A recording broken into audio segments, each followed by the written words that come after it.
one man saying that is fine. If that's your opinion and you're not in it, that's fine. But there is an entire market of millions and millions of people that agree that it is a store of value. So, you can think one thing, but there's also a market, and markets tend to become efficient over time.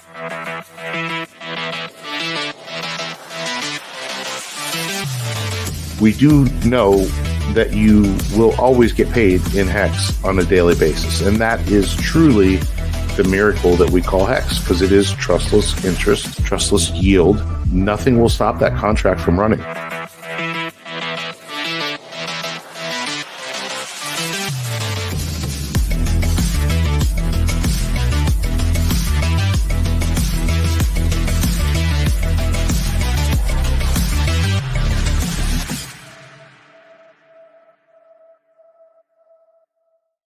What is going on, guys? Welcome into the Creed of Crypto podcast. We have, as you can see, a third head here yet again this week. Rags to Riches is with us this evening. We got a lot to talk about. Boi Crypto here with you. Crypto Ewok here as always.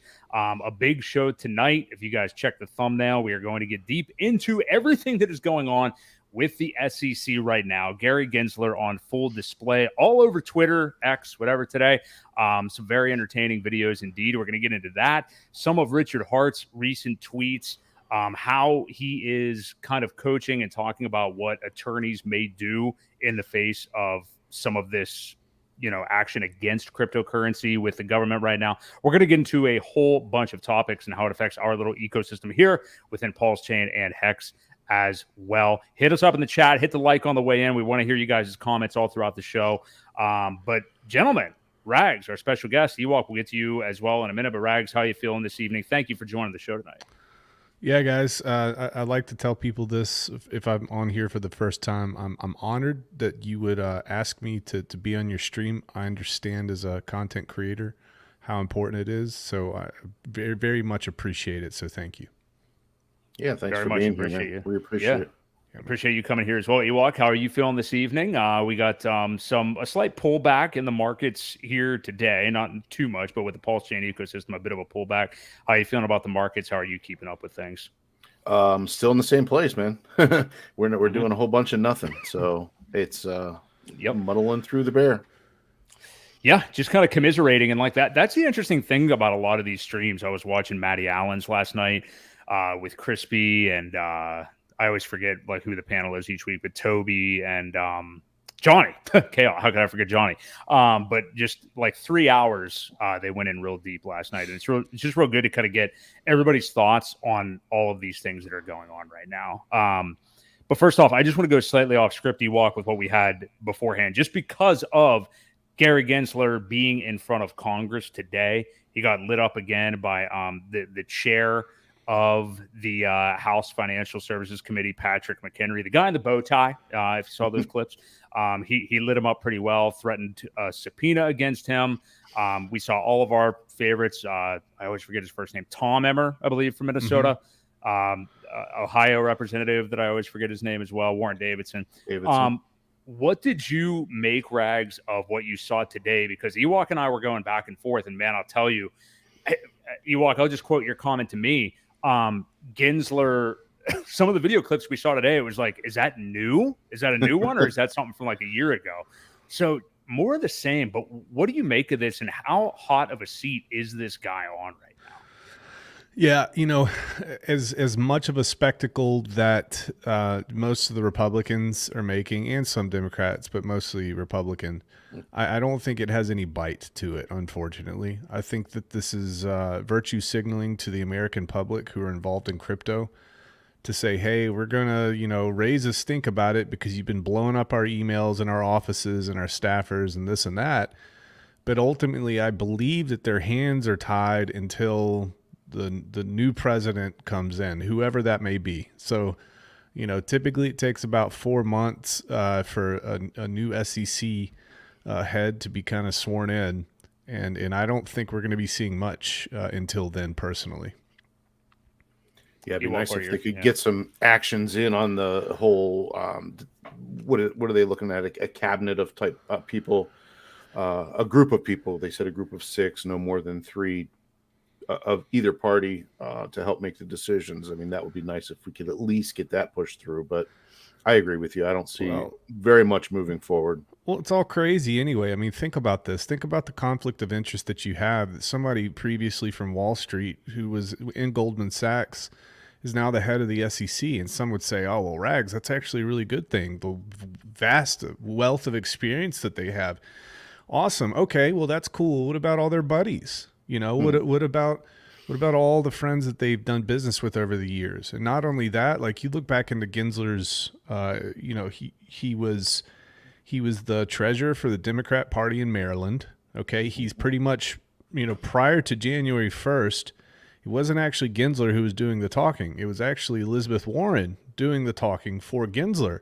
Yeah. And as soon as Gensler came on scene, January 1st, Elizabeth Warren kind of disappears in the background, and now it's Gensler. Those two are thick as thieves. They're parroting the same type of stuff. I know Elizabeth Warren doesn't have the acumen or IQ to be able to talk about the things she was talking about. So it had to come from somewhere. We knew that they had tons of meetings. You saw Maxine Waters toeing the line, just doting all over him today. And guys, it's just disgusting. It's all the same stuff, and we just got to deal with it for a while. We're in the thick of what we've been begging for, which is clarity. Well, here it is. Yeah, yep. Wasn't there also a backstory of Gensler and I forget what her name is, Caroline from FTX ordeal? Her dad from MIT. I think there was a connection there as well. So it goes really deep. It's bad. Yeah, and regardless, I'd say regardless of your, well, I'm not going to say regardless. My political leanings indicate that if I have somebody who's in politics that is a product, part and parcel of the academic system in America, anytime from 1960 onward, I'm going to automatically assume that their mind is destroyed. Okay. And I'll tell you this, one of the big keys and giveaways, I don't know if you guys caught this, I think it was probably about a month ago. He gets on one of these morning shows, finance morning shows, and he refers to Satoshi Nakamoto as a her. Did you guys hear that? Oh, no. Man. No, I didn't see that one. No. All right, you look that one up. That's how you know his mind's compromised. Not only did Satoshi Nakamoto refer to himself as a he, but everybody referred to him as a he. There's proof of it, but he's not sure. So he's going to, again, virtue signal to the political left and use the term her, use the pronoun for Satoshi Nakamoto. Screw that guy. Yeah. Yeah. Maybe Zimzer or something like that. Oh, I'm not sure. I think there was also, I don't know if it was Maxine. No, it wasn't Maxine Waters. Somebody in one of those meetings today referred to Bitcoin as Bitcom actually as well. That like literally not knowing Bitcoin, which is pretty funny. Well, yeah. No, I mean it's crazy because we know that these Congress people, we know these representatives don't know shit about DeFi whatsoever. But we also know Charles Hoskinson went up on Capitol Hill late last year, and he said he got word that there are Bitcoiners that are actively working with these Congress people to create legislation to destroy DeFi. So this has been happening, okay? I think it goes past just hobbyists or Bitcoiners or fanatics. I think it's more tailored towards Wall Street and the business and services that they want to provide, and they want to push out competition, and they're willing to weaponize the legislative system to do so. Yeah. Tom Emmer, I think it was today, said exactly that about Gensler, that, you know, is your lack of clarity really to attempt to continue to line the pockets of the incumbent system? Like they don't want this kind of transfer of wealth, and they don't want to provide any kind of clarity for that exact reason. Well, let me ask you about this. So the thing that Ewok was referencing earlier, so Warren Davidson, the Republican representative from Ohio, has been talking about this idea of basically, I mean, it would end up firing Gary Gensler, which I think everybody's pretty much in favor of at this point, but removing him and essentially having, it already is a panel other than him. I mean, there already are, I guess, 5 other individuals, but basically it would be a panel of 6 people, no more, it basically split down the middle, 3 from each side of the aisle. I mean, what do you think the chances are of something like that getting passed? Because I really agree with you, Rags. I mean, I think we're at the mercy of just the next election at this point, you know? Yeah, will that happen? Maybe, potentially. Maybe if a Republican gets in office. But even then, guys, I'm just not convinced that our political system has our best interests at heart. And I'm not sure if changing that structure is going to bring about any significant change. Who's the primary person that's writing the dissent pieces? It's Pierce, right? Hester Pierce, is that her name? Yes, yeah. The mother of crypto or whatever. One thing that I've noticed in politics is people can talk the talk until they get they get the power to be able to pull the strings, and they get put in that position. Sometimes people change. So one of the biggest worries that I have in all this, if they do change that structure or a new person gets in, it's always scary to think that the new person could be as bad or worse than Gary Gensler. And people don't think about that, especially in politics, man, because it's all backwards, it's all deception, it's all double speak, and you just don't know what you're going to get.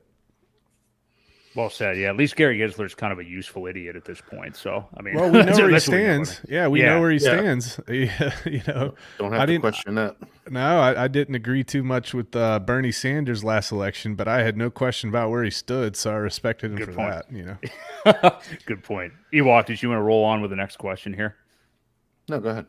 Okay, so I wanted to let's get into what RH has been tweeting about the last couple of days here. So, we're going to get more specific to the lawsuit, the SEC lawsuit against him as well.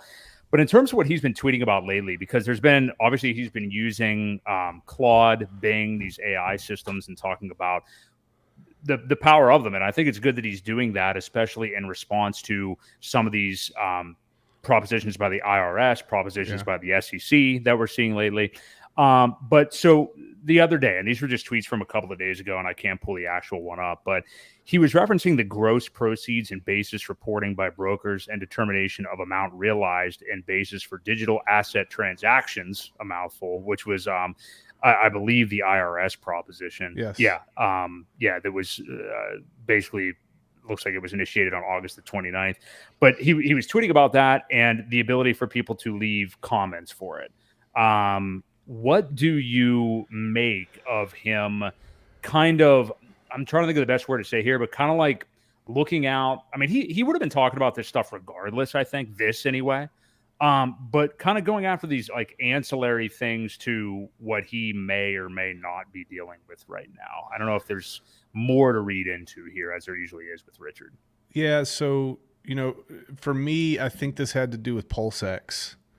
And the reason is this started with Elizabeth Warren's bill late last year.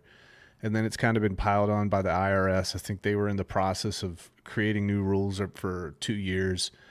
But it was interesting, the similarities that the IRS came out with and then Elizabeth Warren came out with. But they're changing the information reporting standards. Brokers, new definitions for brokers, including any type of digital asset trading platforms or processors. They're required to report gross proceeds from any type of digital asset transaction. And that's and if they can change the definition to include a decentralized exchange to do that, then they can require by law KYC. So that's a big type of issue. And this, based on what they're saying, this effective date it'll go into play around 2025. It'll be implemented through that. Obviously, Richard's, this is PulseX. This is his baby. This has something to do with the layer one. It's a big time invasion of privacy. You could argue that, any sort of requirement requiring brokers to report gross proceeds, especially a decentralized exchange, is a complete invasion of individual privacy.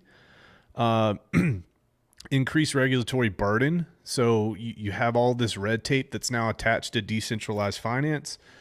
And the purpose and the mission of this is to destroy decentralized finance and to continue to feed the government. People don't realize there's really only a couple ways that the government makes money. A company makes money by providing goods or services. Okay, how does the government make money? Well, it makes money by printing it and taking it from you and I.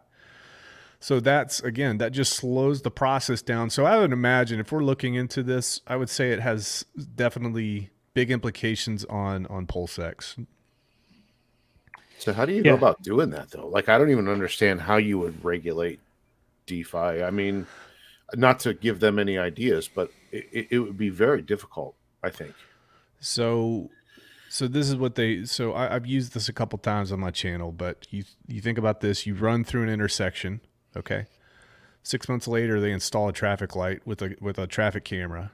And they can tell that you ran that intersection 6 months ago. So they're going to retroactively send you a ticket in the mail.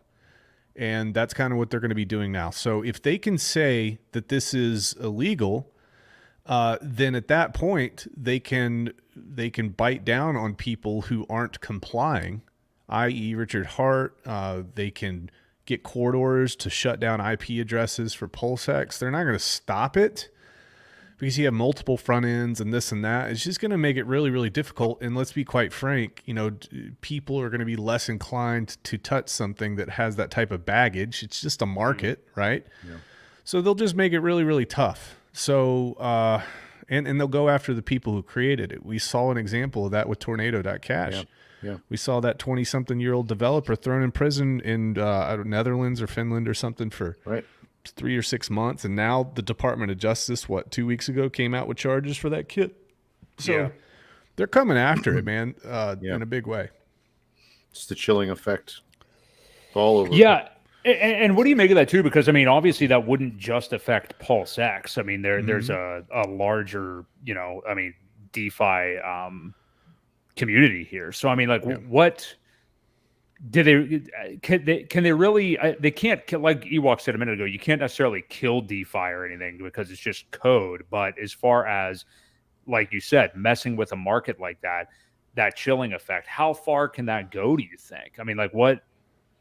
Will there I guess my question would be, and I don't even know if you can answer this, but will you think there will always be a strong enough appetite for this that regardless of how far these people go, that Pandora's box has already been opened, so to speak? Like, we have the product and we want it, Yeah, I think that this is what happens. I think that they draw a line in the sand and then they force people to either comply with their demands or they regulate by enforcement and they start throwing people in jail.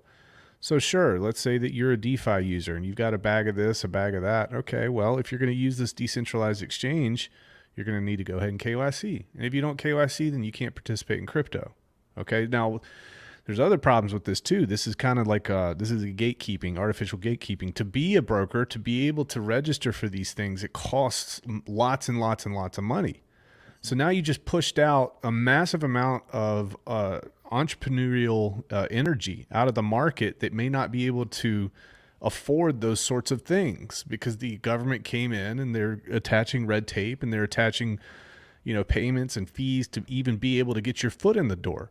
So this is what the government does, man. These are the sorts of things that will spin off from this regulation. Yeah. I want to go to what he tweeted next after that, because this one was, I think, even more relevant for what we're actually seeing and dealing with right now in real time.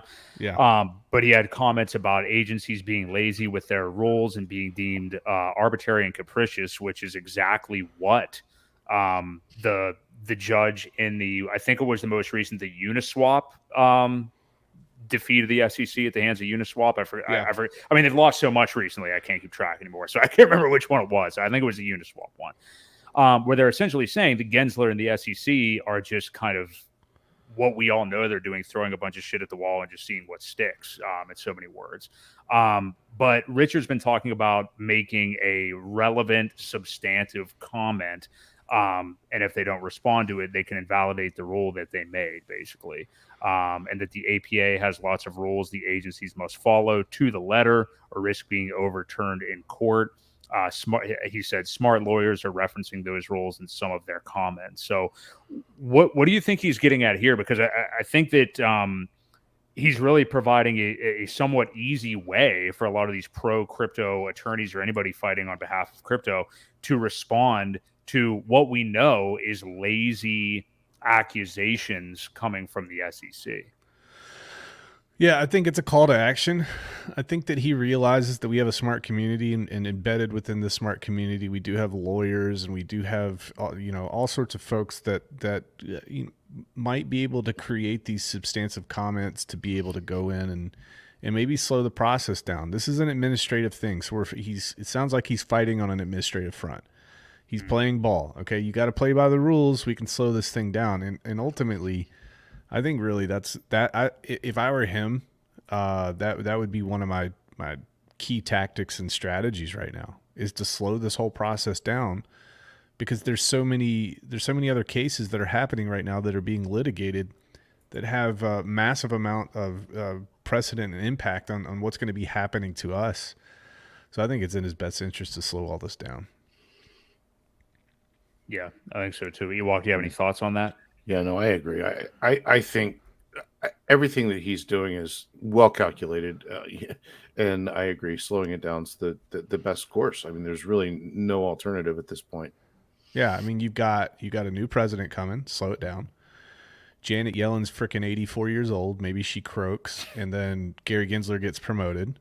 And then we've got Coinbase court case. We got XRP, and we have a litany of others. And it's all happening real time. So I'm just slow it down. Take every opportunity you can to abuse the administrative system to get this thing to slow. And that's what I would be doing. And he's providing all kind of documentation for those guys to assist, maybe get some sort of ruling that we can set precedents to relate to this case, Yeah. I think he's again, I think he's one brain is really good. A lot of times one genius is better than 100 normies, but there's other geniuses embedded out there. So maybe they pick up on the hints here. Yeah. Yeah, and I think this kind of what you're saying, Rags, about just slowing down the entire process. I mean, that's kind of what the SEC is doing to DeFi and crypto themselves too, and especially with some of the just ridiculous claims against Richard, as far as like specifically using sacrifice funds and I mean, really everything that they claimed. I don't even remember everything in the 28-page complaint, but we know it was riddled with errors and stuff like that. So it's kind of like their attempts to throw a bunch of stuff at the wall and see what sticks that they aren't even that educated on. And Richard responding to it and trying to help others respond to it in a way where we are educated on it, and you're actually taking the time to, and no uncertain terms, actually provide real responses to these things, which they're not doing at all. Really. So here's, speaking to the lawyer, what they do with all this is they create, for lack of a better term, they create layers. Okay, so maybe the first layer that they come up against, they have to be able to fight and defeat that layer to get to the next one. Okay, and the next one might be BS, but let's say Richard beats that next layer. Okay, cool. He's beat 2 layers now, but now he's got to go to the third layer, because again, they're throwing everything and they're trying to make it stick. So that's a tactic that's used by these lawyers and by these regulatory agencies to try to get a win. Make no mistake, they targeted Richard because it's such a high-profile thing. And they felt like they had a good chance at actually winning this. And because if they don't win this, they lose face. And if they don't win this, they can't collect the funds. And it looks really, really bad on the agency. So whatever they have or whatever they had, they think that it's significant enough to be able to defeat this man in court. I asked these types of questions. I said, okay, the misspellings in the court documents and all of the, so PulseX isn't on Ethereum, it's on PulseChain. Right. Part of this whole process is the courts actually allowing them to amend and change some of those things to be accurate before they move the process forward. So it's not like these things are going to cause the court case to be thrown out. Okay. And there's a lot of misconceptions about that. No, it's not about that. If they bring these charges to the forefront, if there's any sort of substantial evidence that they do have, and trust me, they haven't brought everything to the forefront. This is a game they're trying to win. Who knows what they got, and who knows if what they have could send this to court. I don't know, but we're gonna find out. Well, that is a perfect transition because I wanted to ask you. So you had this interview, and I totally forgot to pull up his Twitter again. I know I followed him after you had him on your stream, but I think everybody, I don't know if enjoy is the right word. That's what I wrote down here. We appreciate that you interviewed the attorney, but I think it was definitely, I remember actually your Texan token cohort, Matt, Crypto Harpy, calling it a sobering interview. I think that was a perfect word for it. But he did, he's an attorney and he kind of presumed, he was presuming the side of the SEC and what they'll have to prove based on what their claims are and how he would go about doing it, and all the extremes that could lead to. I'm trying to remember when that was pretty quickly out of the gate from the July 31st complaint. I mean, we're looking probably 6 weeks ago at least. How are you kind of feeling about that 6 weeks or so on? Because I think, everybody was kind of like, oh, Jesus, like, why did he put this stream up? And, you were I loved your attitude about it because you were very unapologetic with like, hey, I'm just, I'm just the facts, and I appreciate that. But how are you feeling now this far out of it? And how are you feeling right away, right after the interview? Going into that interview, I sat there and guys, I've got hex bags. Okay, I'm fudding my own bags, right? But here's the thing: I'm a strong believer that the power that we wield as a community is a power that's based in truth and not deception. And really what caused me to do this was all the craziness that I was seeing on Twitter about the basically street lawyers saying this and saying that.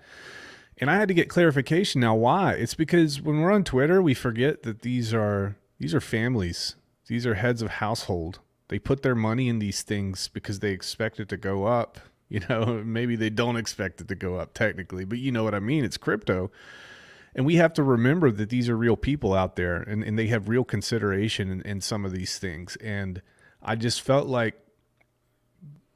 getting the side of a real life attorney with regards who has argued all sorts of things in appellate courts and all over the United States, has a good idea of how this stuff works. We needed to get him on stream and get his opinion from the viewpoint of the SEC so people could understand 100%, no doubt, what we could be facing. And, I did get DMs. I did see people are like, dude, you shouldn't have done that and this and that. We don't need to operate that. We're not crypto bros here. Okay. We do crypto different here. It's the truth engine. Okay, that's what Hex is. So let's go ahead and act like it, and let's let people know where we stand, and we're stronger for it. So I'm glad that we got all that out because it answered so many questions that people had. I agree with you. Yeah, and by the way, before I forget, I went ahead and looked him up. It's BitLaw at Crypto BitLaw.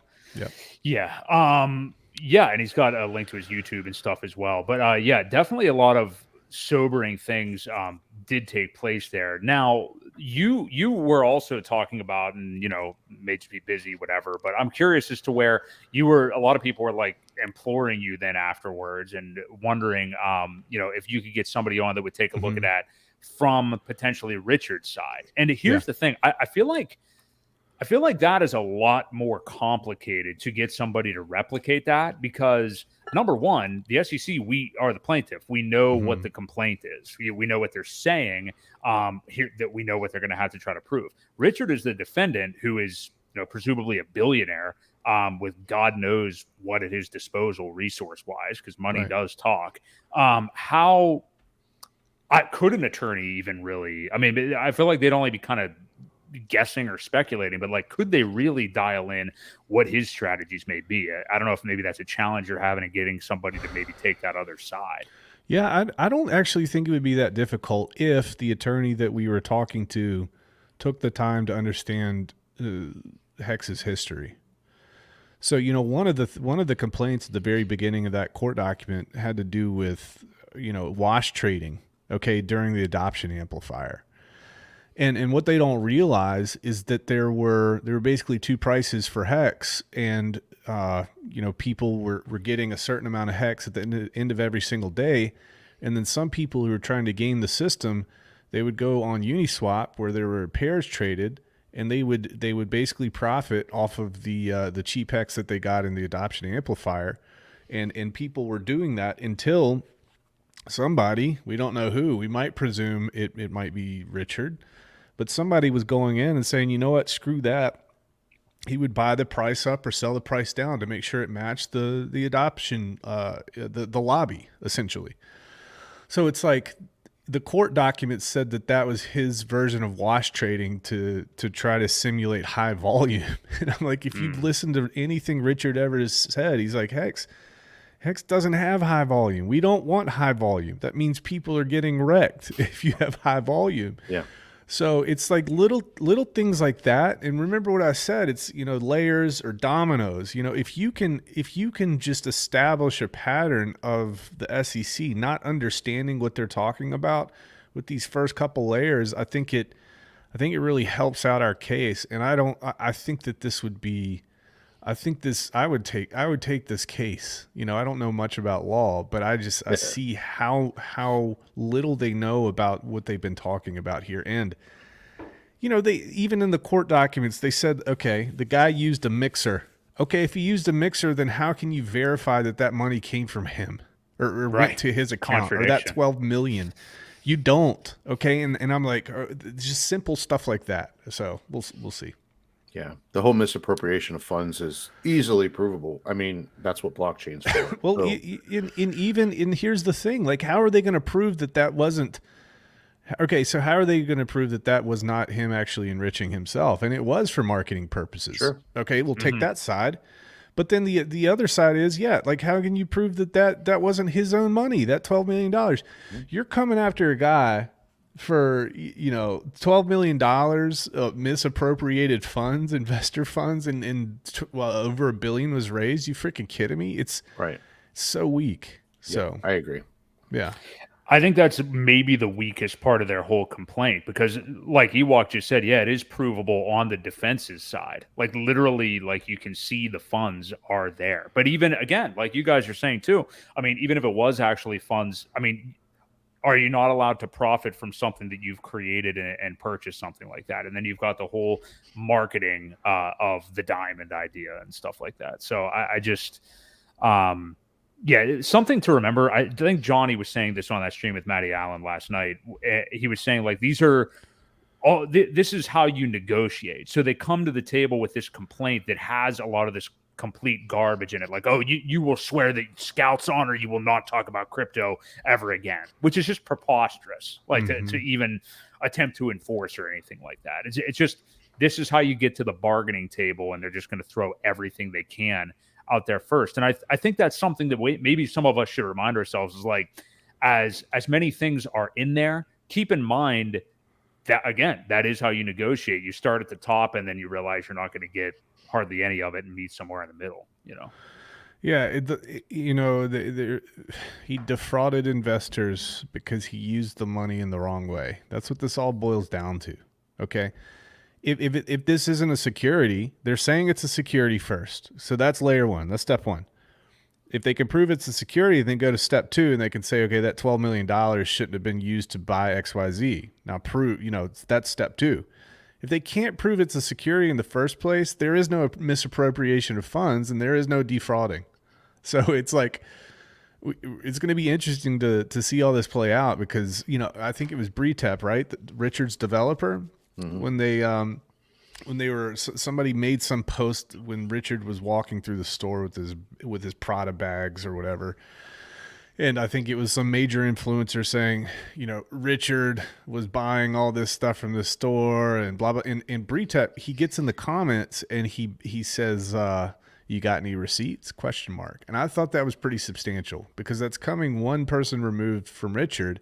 And it's almost like saying, hey, okay, show us the receipts then.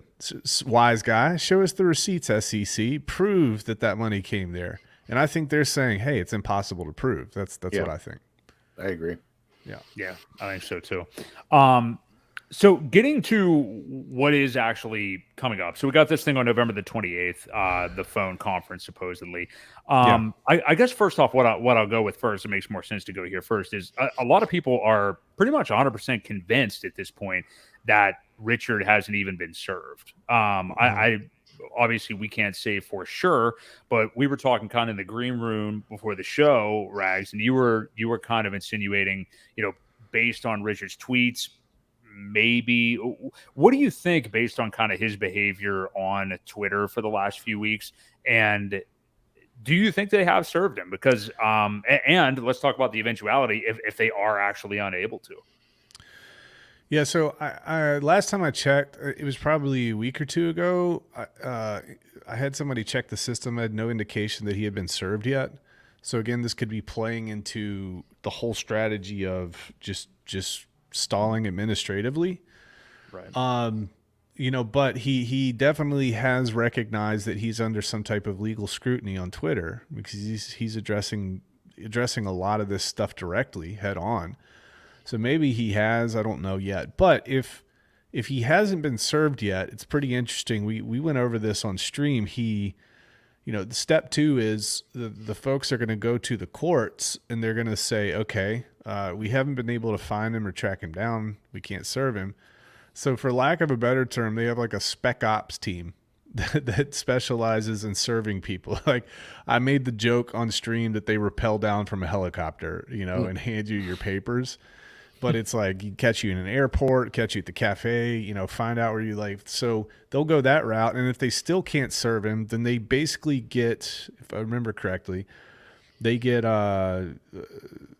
permission from the court to be able to serve him on Twitter or serve him where they know that he sees these things, tag him.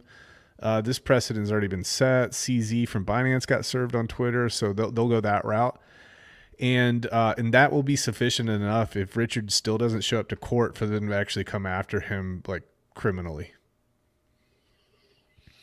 And what do you think the chances of that are? I mean, like I guess what I'll say is let's assume he does get served by this hearing, or whatever you want to call it. It's a preliminary phone conference. I mean, I don't even know if the defendant would show up or if it would just be counsel as what's instructed in the actual link on that court listener or whatever it's called. Yeah. But what do you kind of, because a lot of people seem to be acting like we may get a lot of clarity that day. I don't know for sure. But it's going to be counsel, and they're going to be talking to not even the actual judge that will be seeing it. It's like the magistrate judge or something like that. To I guess for her to basically like see if there's something here to even continue on. So what do you think? So what this is so a scheduling order is what this is called, and I've got some notes here that I brought. So it's a legal document issued by a court or administrative body like the SEC that outlines the timeline and procedures for the case. So when the SEC charges an individual with violations of any sort of like security laws, a scheduling order is issued to establish the key dates, deadlines, things like that. And amongst those, you'll have discovery deadlines. So the time frame within which both parties must complete the discovery process, exchange of evidence and information. So, the evidence that the SEC has gets exchanged over to Richard's lawyers, and vice versa, trial date, any type of settlement discussions. I'll actually go ahead and let me see if I can share this so you guys can see. This is actually a document that Richard has to fill out. All right. Let me know you guys can see that. Yep, it's coming. There we go. So this is the actual court document that they have to fill out in the state of New York here. You see, like, is there a settlement plan? Is the plaintiff to make a settlement demand? Is the defendant to make a settlement offer? Any type of mediation programs between two parties, deadlines, motion to join. Like, so this is basically to get all the ducks in the row for the actual court case, if there does end up being one, or if they can keep it out of court, there's an opportunity to do that here as well. So I guess my question would be, why would counsel show up if there's been no service? And that's the thing. Is there or isn't there? Right. We don't know. I mean, that may be the most determining factor of, whether there has been service or not, because I don't think you would have counsel show up or someone to represent you if you haven't been served for anything yet. So it's a call-in service. So there's a phone number, and then there's somebody that makes sure each party is there and makes sure other people are out of there that aren't supposed to be there, and then they connect them. So it'll be a call-in. I was trying to get cheeky and call in myself, and maybe. Yeah, I was wondering. I think a lot of people want to do that. Yeah. I thought maybe there was like a special, because I know with a lot of conference call lines, you have a special PIN number if you're a speaker. It is, yeah. And then there's, a regular PIN number for the public to dial in and listen, which is usually could be public. I don't see why not. Yeah, it's very similar to that. So the conference is going to be held by telephone on November 28th at 10 a.m. before Peggy Coe, United States Magistrate Judge. The toll-free number's there. They've got the access code for the time of the conference. It does say a transcript of proceedings may be ordered from the clerk's office. The parties are reminded that pursuant to Local Civil Rule 1.8, they may not independently record the court proceedings. So no request, let's see here, any of adjournment of this conference must be made in writing. So if they need to delay it, they will. No request for adjournment will be considered unless made at least 2 business days before the scheduled conference. So counsel with knowledge and authority must be present. Per diem counsel may not appear without permission of the court. So, I mean, there you have it. It's just like it's one of those preliminary things. Check the box, see where both parties are, see if they want to move forward, see just kind of what direction they want to go. That's what this is. Yeah, I think it's encouraging. I mean, it also shows how slowly these wheels do grind. You know what I mean? Because this is just a preliminary thing. If we do have some kind of court date after that, we're probably looking almost March. I mean, that's just I'd say 3 months. Yeah, 3 months.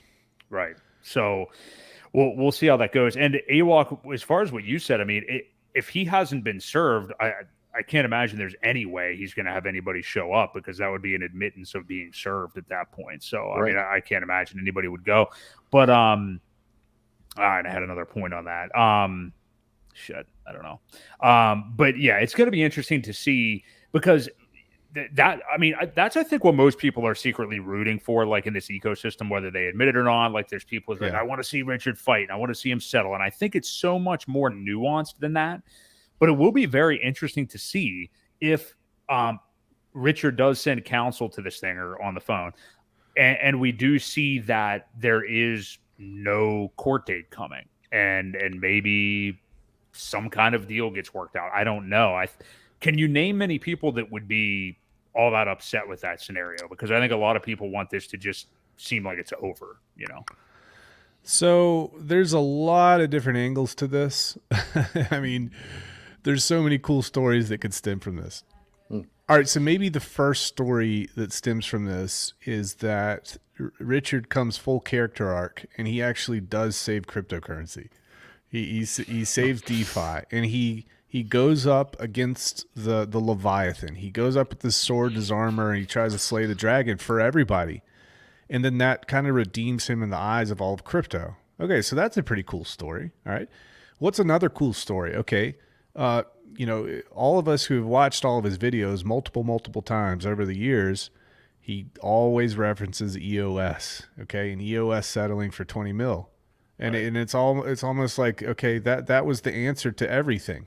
So that's also a possibility. Now, what are the terms of that settlement? Well, that's all negotiable. Okay. So, they have everything that the SEC wants at the bottom of that court document. They want Richard to go away. They want, PulseChain and PulseX somehow to go away, or whatever the case. It's all negotiable. So that's also something else here. The other idea here is that this was planned all along, and that's why he got the Black Diamond, and that's why he was flexing so hard, and his mouth was so dirty for so long with all these people on stream, and he was trying to get the attention of the SEC and bait them into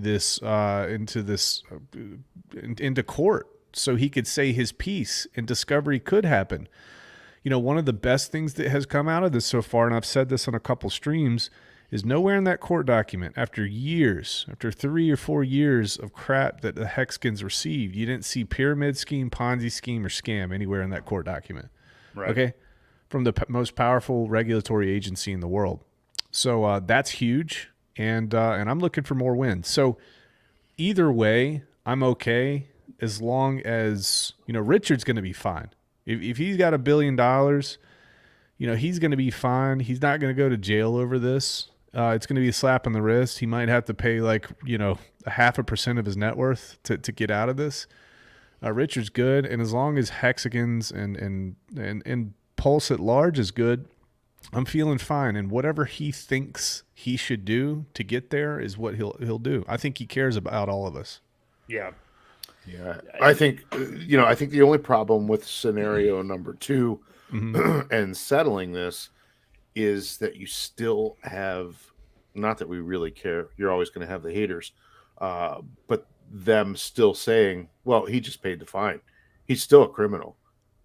And I think that's kind of what he doesn't want. Richard's always said, I'm in this for the glory. If you saw the documentary, he's like, man, I want to be loved. I want people to love me for making them wealthy. So I don't know. I think that's the only problem with scenario number 2. Yeah.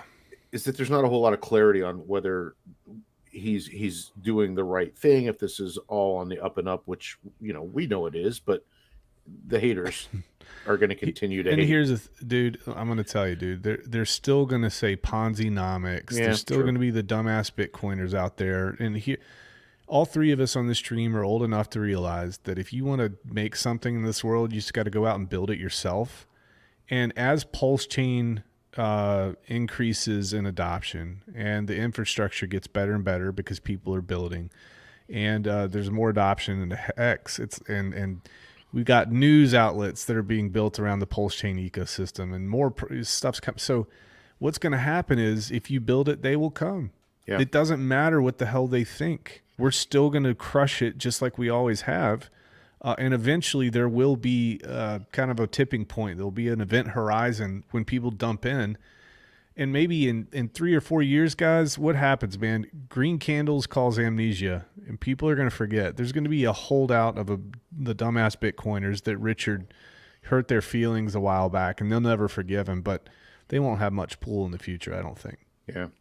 And that kind of reminds me of kind of a side channel. You were in Atlanta at the Blockchain Center, right? Yes. I heard RG3 saying that those guys were in the Pulse community and really not a part of the YouTube, family or whatever, just kind of happened upon PulseChain, and that's what they decided to build on mostly, right? Guys, I'll tell you something, man. This is wild. So I'm giving my speech, and this guy, he's just I'm quizzing the crowd and answering questions, and I got a stack of $50 and $1 bills. Every single time somebody participates, I throw them a $1 bill. Okay, so it's fun. We're having a good time. So there's a guy there, and I get to talking to him afterwards, and he was one of the lead guys at the MakerDAO Foundation that got into Hex at the beginning when the rest of his friends wouldn't get into it. And he was like, yeah, I love Hex. I love PulseChain. I've created my own project. But guys, he was in charge of LP for all of MakerDAO. That's what is that, $3 billion worth of assets locked up on there. So it's a small world. And yes, they're random Atlanta Blockchain Center. There's a bunch of people that really appreciate PulseChain because they're able to see what it is, man. It's great technology. It's as good or better than Ethereum 2.0, and it just is what it is. And people are going to come to this chain over Ethereum because it is so much cheaper. Yeah. And it actually truly is, at this point, more decentralized than Ethereum for a variety of reasons. So there's a lot of benefits to this. Pretty cool. I just thought that was a cool story. Yep. Yeah, and to touch on something that you guys said a minute ago, I do think at the end of the day, because Ewok, you were talking about in this decision to fight, settle, whatever with this whole SEC thing.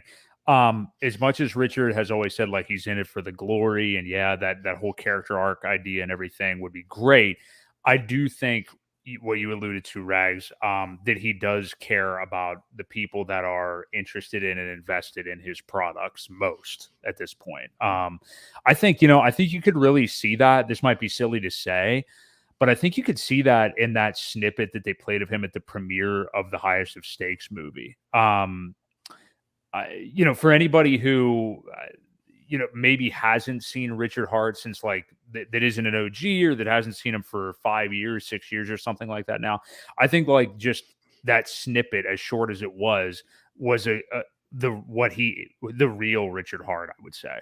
If you guys remember that clip, I don't know. I can't remember they only played it at the Miami premiere, I think. But you could just tell, I think, that he really cared about everybody that's invested in this ecosystem, I think, in that clip. So that's what I think he cares about most. So let me skip down here to this. So, you're muted. Yeah, he doesn't want to see his people get wrecked. I agree. He doesn't want it. Yeah, I think that's just the most important thing. Ewok, do you want to open it up to this? Since we have a lot of ETF stuff going on, and we want to talk about BlackRock a little bit, I'm going to hand it over to you to get into that line of questioning. And before I do, everybody that is here, do us a favor, smash the like. We do this show every single Wednesday night, 8 p.m. Eastern Standard Time. Hit us up with a like. Let us know that you like having Rags on the show tonight. Definitely a good conversation here for sure. And Ewok, take it away with this ETF talk here.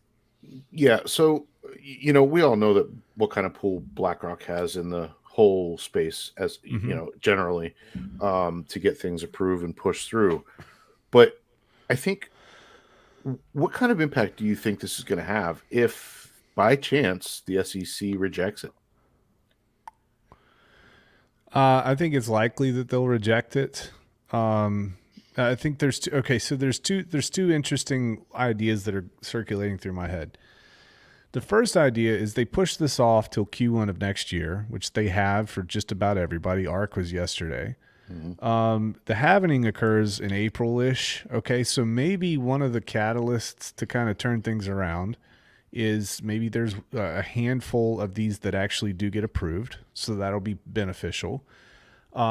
Coupled with the fact that when you're looking at the probabilities for the Federal Reserve to decrease interest rates, that's happening maybe June or July of next year too.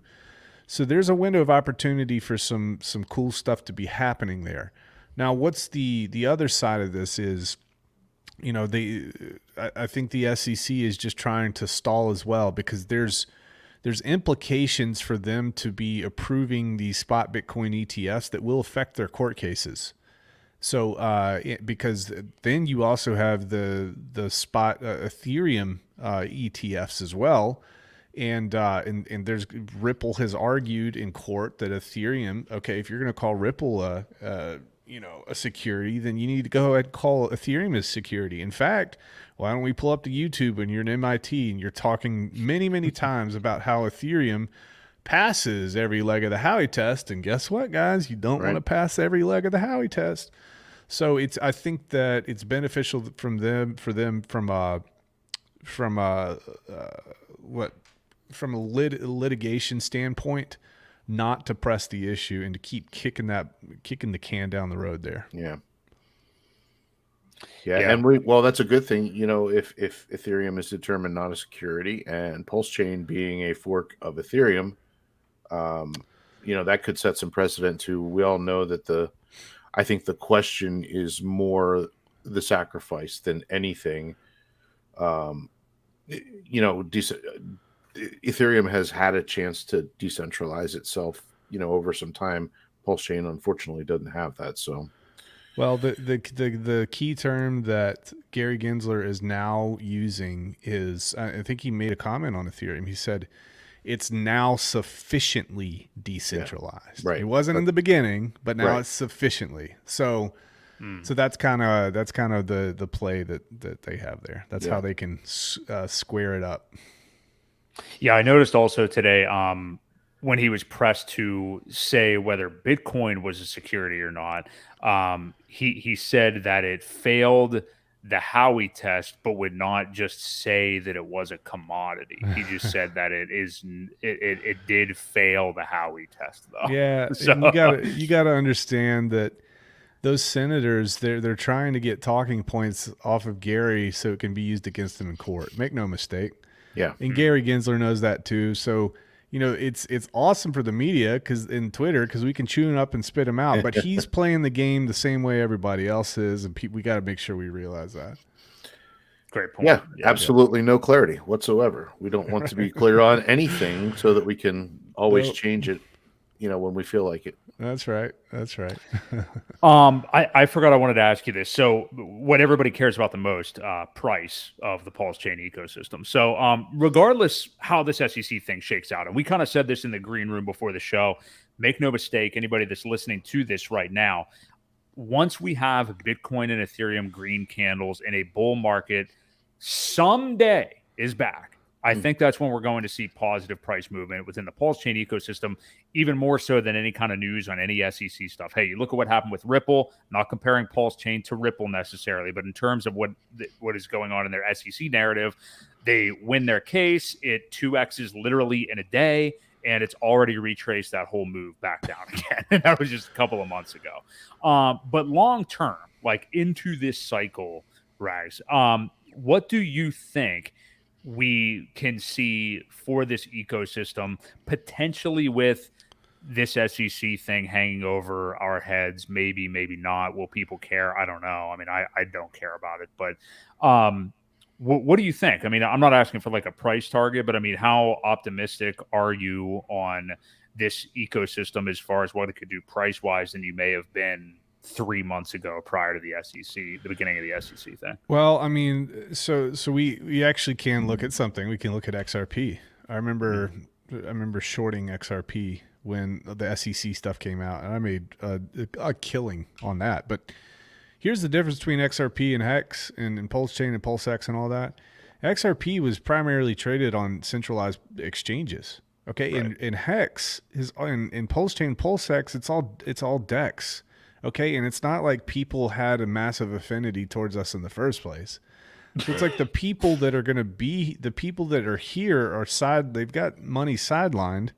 I think that when the bull market shows back up, I think that we certainly take off with the rest of the markets. We would massively outperform XRP in the same situation. I've got no doubt about that.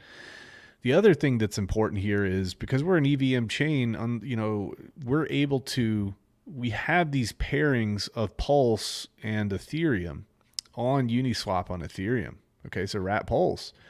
So we know that Hart's Law is a real thing because we've seen it play out. SEC FUD, yeah, everybody, the entire ecosystem got wrecked because they're all paired in Rat Pulse. But when Ethereum's pumping, it's going to also pull PulseChain up with it. Okay, just by the market processes and arbitrage and all that, it's going to be rising. And we also have wrap versions. We have WETH on PulseChain as well. Mm-hmm. So, I don't think we're going to have a substantial amount of slowdown. Certainly, there's going to be some in the equation, but we can retrace the all-time highs for PulseChain in a matter of weeks, literally. And who knows? Maybe old Richard has something up his sleeve here. Who knows? But yeah, so I don't think it's going to be as bad as people might think it is. Yeah, I'm with you. I think that's something that we need to remember. Like, even I was just thinking the other day, and I mean, nobody's really in a positive mindset right now, so it's very hard to get yourself there. But yeah.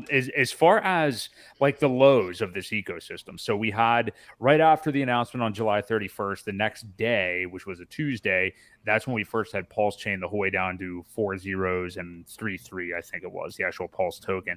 And then we were just revisiting that here a couple of weeks ago. Well, how quickly we forget, like we had this little rally, if you even want to call it that, up over 4 zeros and a 4 again. We've been hanging out over there. I mean, that was a quick move to hopefully a new now level of support that we've been at now for a week or two. So you're right. I think it just shows that like we do forget because hell, we've all been depressed for 2 years now. So you do forget what green candles do look like, but you do also forget how quickly these things can move.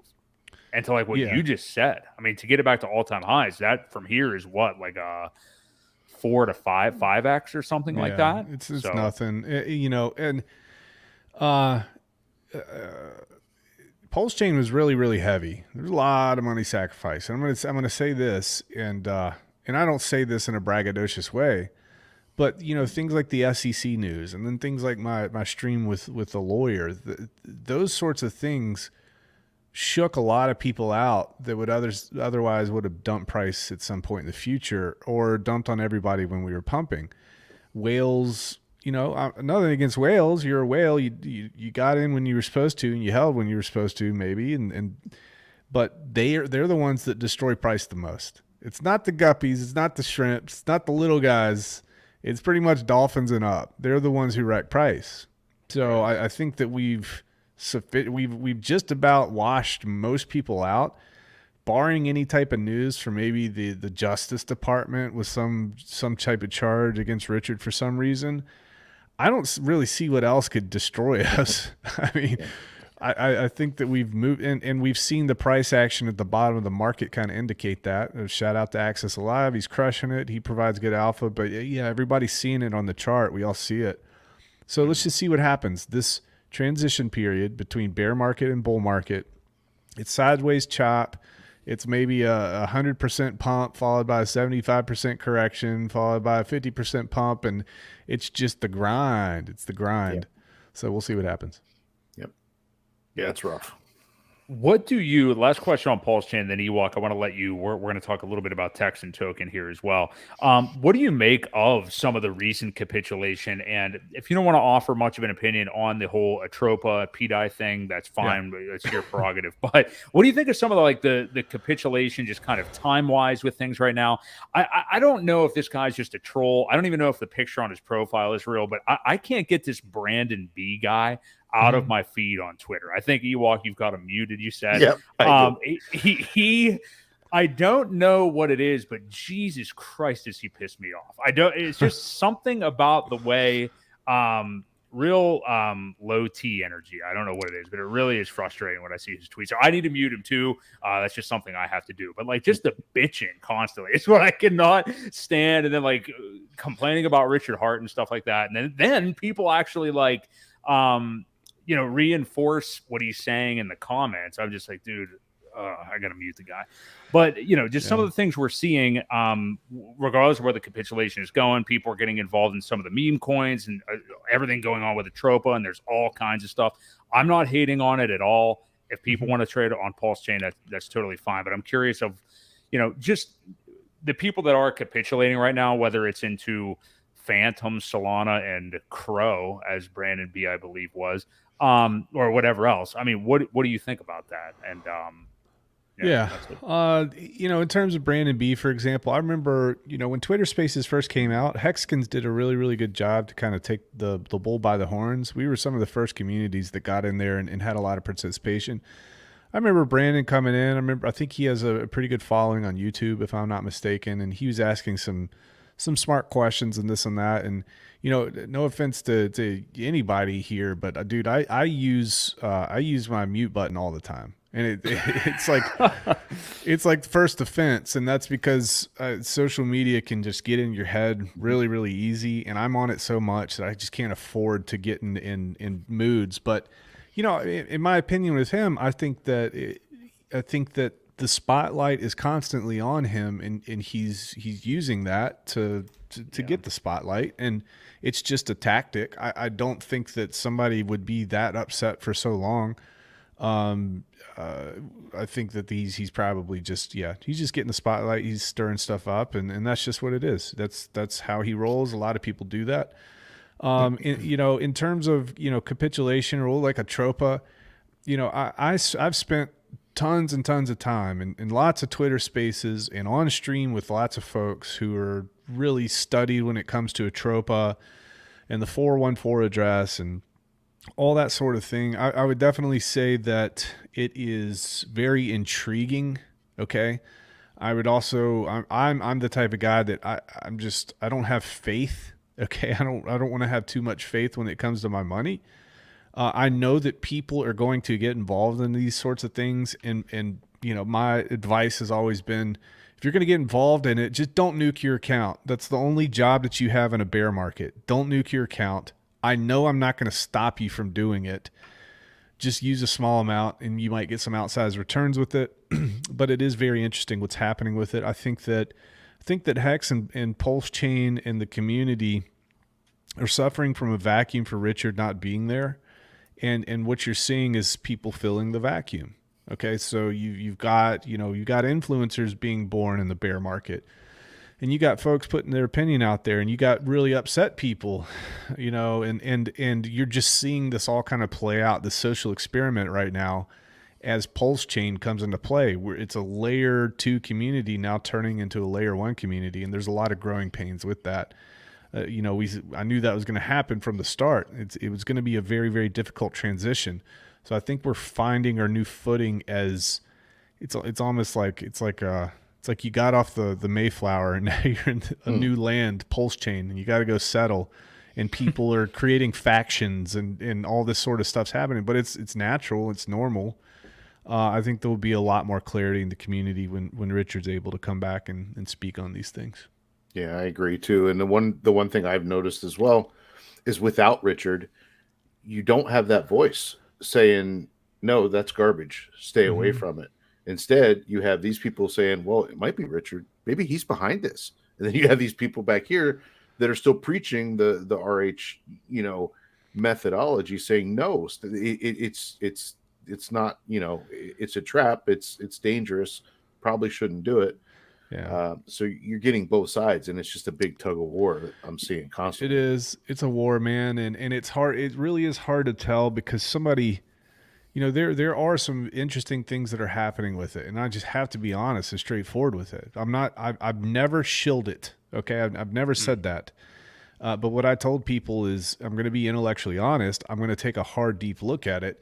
I don't understand why they're doing some of the things that they're doing for the benefit, it seems, of these PRC 20s.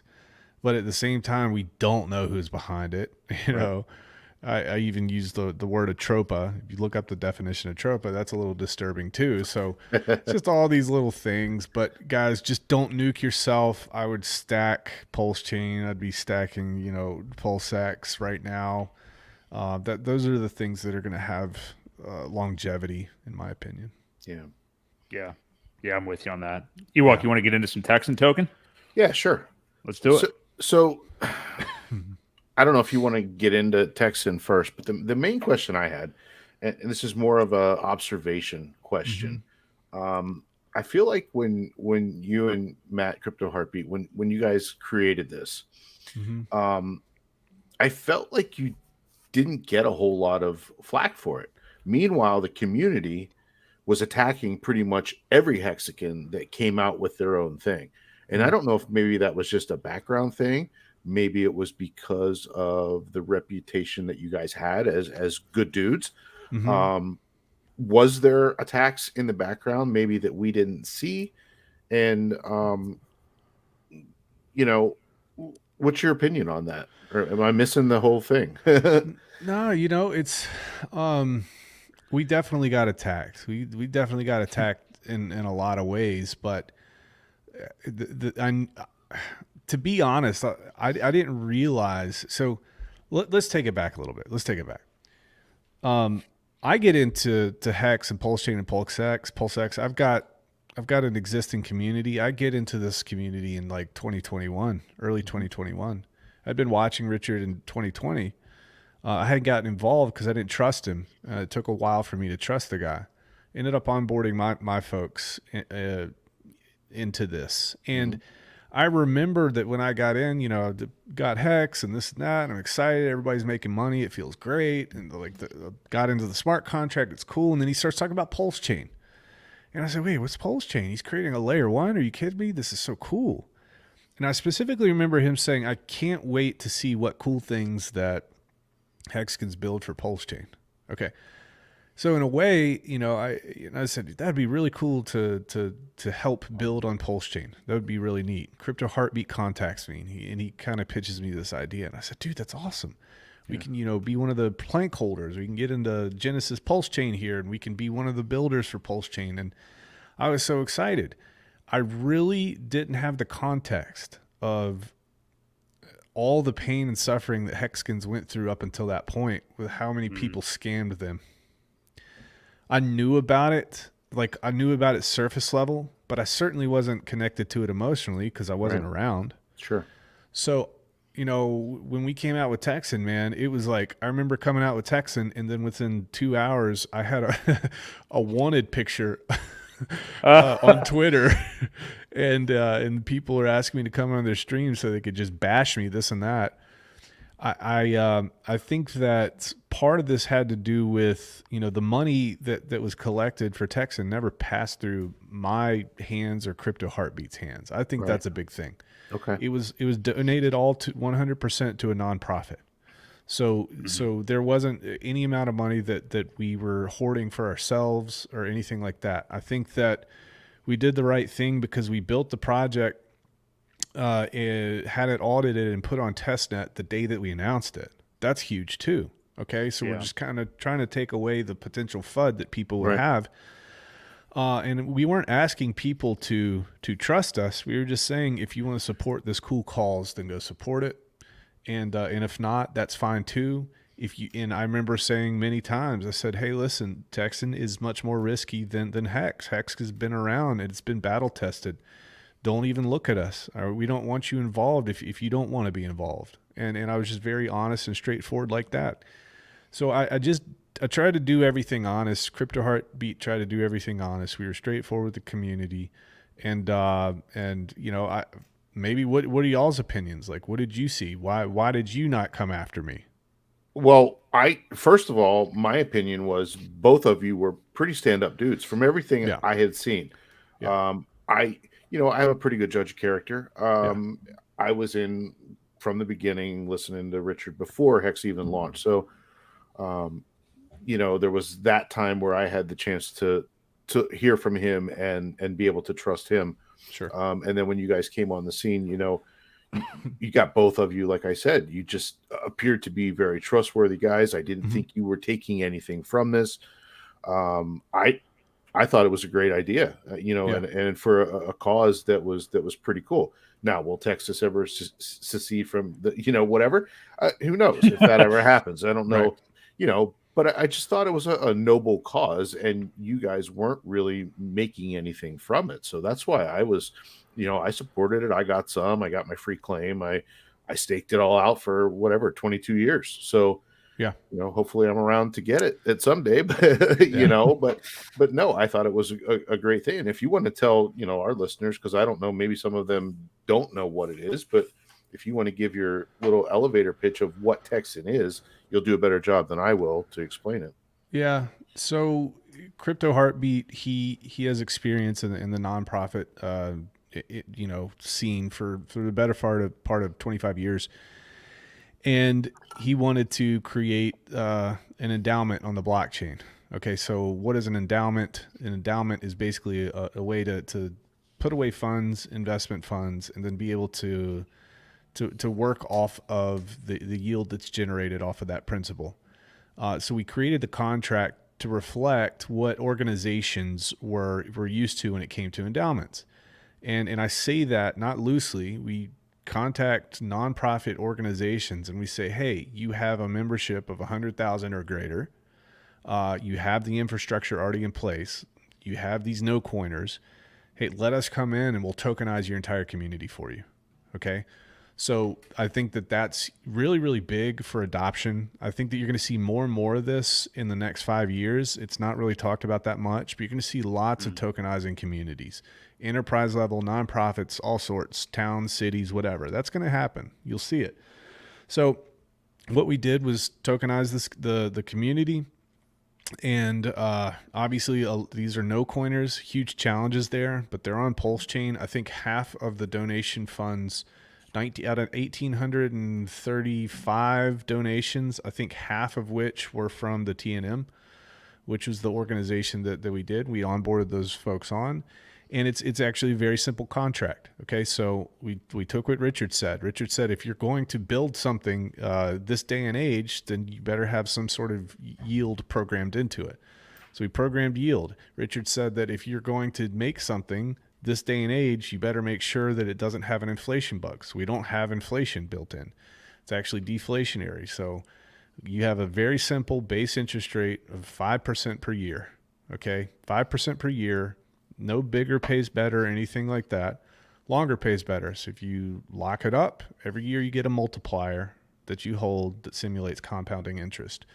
And the biggest feature about this is really that simple. The biggest feature is the ability to scrape your interest that you've accrued.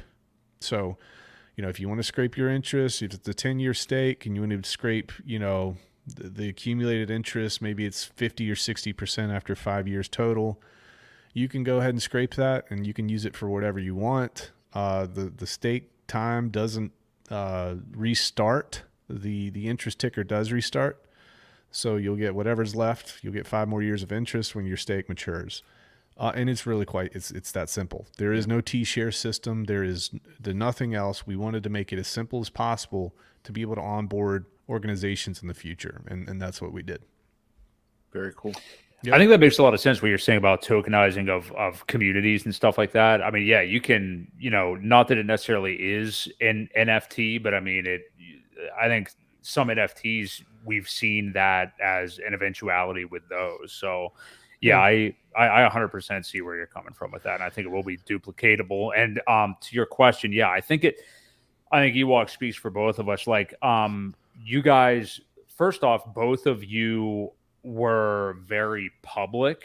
So, I mean, that's one thing I think that definitely helps a lot. Just seeing somebody, the longer, we now have hours of us out here just shooting the shit on this show and stuff like that. You can kind of get a vibe for what somebody is like through video. A lot of us, I feel like I could probably, like I know Joe Rogan personally, I think at this point, you know what I mean? With how much, we've listened to him over the years. But yeah, there's so many crypto creators that are so erratic, like just kind of their behavior and stuff like that. There's plenty of people that give out like super red flags to stay away. So yes, obviously that's not the case with you guys. So yeah. Cool. So, I mean, I guess that's your answer, just all those reasons. And we've stuck around with the community when many people have disappeared because we really do care about PulseChain. We don't see any other place other than PulseChain as our home, quite frankly. So if I remember correctly, you guys were going to launch PulseChain because it didn't come out. You put it on Ethereum first, right? Yeah. We put it on Ethereum. We waited for as long as we possibly could because we did have some consideration with the nonprofit organization. So we went ahead and launched on Ethereum first for that reason. But we waited. We were ready to launch right after PulseChain was supposed to launch in May. Of what 2022. Okay. That's what I thought. So, I was going to say it's been like a long time for you guys. I think we were on testnet almost a year, maybe like 10 months. And we were ready to go, just waiting for PulseChain. So, and then you got your free copy. So, got your free copy. Yeah, cool. Better early than still not yet. Right. Speaking of some of those new products, Ewok, you want to ask about the PH ecosystem? Yeah, last question I had was your thoughts on the whole PH, the famous, the fiats, the other one. What do you think? Do you think the haters are really going to take advantage of shorting Hex and Pulse, or do you think it's all talk? Like, what's your thoughts and your take on the whole thing? Yeah, I think first off, I think that the builders are definitely the backbone of any type of adoption moving forward on PulseChain. So I would say that anybody that brings a unique, innovative product on PulseChain should be praised for it. So I'm appreciative of that. We want to be as good horizontally or vertically than anybody else out there. Yeah. So we want to be as good as Ethereum, that we have to have Ethereum's products. And that's what we have here. To answer your question about, will the haters short? The haters are going to short and the lovers are going to short. Okay. Because we know human behavior. Yeah. And it's like people say one thing on Twitter and their fingers in the background on the desktop does another thing. So we know that's going to happen. Yep. But ultimately, it's a huge positive for Hex. It's a huge positive for PulseChain. And they're going to be around a while. Their whole ecosystem is important for what we have going on. Cool. Yeah, I'm excited about it. I think it's great. like you said, the more people building, the more products that we have that Ethereum has, the more people that can come over and have a much better experience because the fees are just so much better. Yeah. It's a great experience right now for sure. And those guys just getting all the PH products out now too. I mean, they've really been the strongest ones out of the gate since Pulse's launch to get everything to market, which is awesome. And then we just get news today that Liquid Loans says they are launching in October, which has kind of been the one that everybody's been clamoring about. So that's kind of our last question. Like, what do you make of that? Because I mean, and I asked that on two fronts. Like, number one, people have been waiting with bated breath for this for forever, but also a lot of these projects are wanting to launch when the green candles are coming or towards the end of this whole thing. And I wonder if maybe they are reading the tea leaves here as far as doing this in October, because pretty much everybody and their brother was saying like, hey, September is going to be the bleed out month. You know, that's when everything's going to go to hell. And then, you know, after that, things are going to move upward. So, yeah, what do you make of the timing on that? Well, I think that there's a couple things to consider. I think the first thing you got to consider is they're kind of legally, from an SEC standpoint, they're legally bound to launch in the first place, right? They collected money. If they don't do what they say they're going to do, then it gets weird. Okay, so that's step one. Step two is, I think some of the conversation we had earlier, and we're talking about the markets and how depressed they've been and how we've had like 2 capitulation events. They're looking for the bottom because ultimately they don't want, you know, Liquid Loans, for example, doesn't want people getting wrecked with their first experience with Liquid Loans. So I think that they're sensing that there's not a tremendous more amount of downside, and they wanted to launch at the bottom. First off, they said, you know, maybe about 2 months or when volatility dies down. So I think we've seen volatility die down at this point. We're kind of chopping back and forth in the channel right now. And again, we're in the bear market doldrums. And then we've got the happening in the future here that may or may not pump the crypto markets.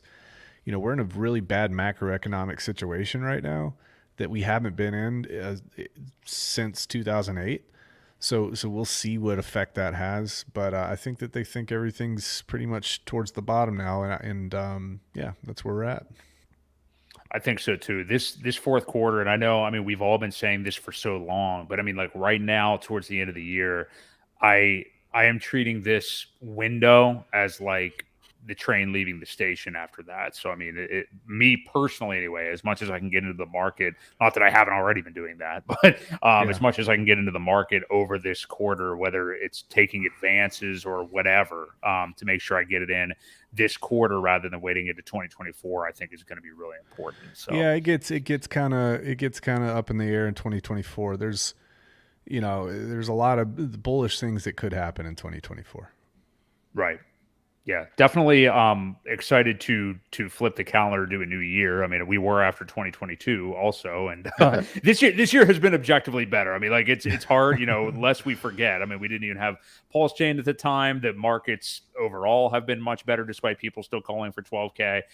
This has been a better year. Believe it or not, people, this has been better than 2022. So anyway, I think that's all we've got. Rags, cool. Yeah, just mad respect to you for coming on the stream. We really wanted to, you know, you are, I think we both consider you one of the best minds in this community, and especially with a lot of the legal stuff. We really appreciate, you know, your viewpoint on all that and your acumen as far as that goes. And, you know, we appreciate you coming on the stream. I'm sure the viewers did as well. So thank you for coming on. Yeah. Dude, awesome, man. And again, I'm honored. I don't take it lightly. Don't take it for granted. So thank you very much, man. And I'll be happy to come on anytime. Cool. For sure. All right, guys. Well, hey, again, we do this every single Wednesday night, 8 p.m. Eastern Standard Time for Crypto Ewok, Rags to Riches. This has been Boi Crypto. We'll catch you guys right here next week on the Creed of Crypto podcast. Take it easy, guys.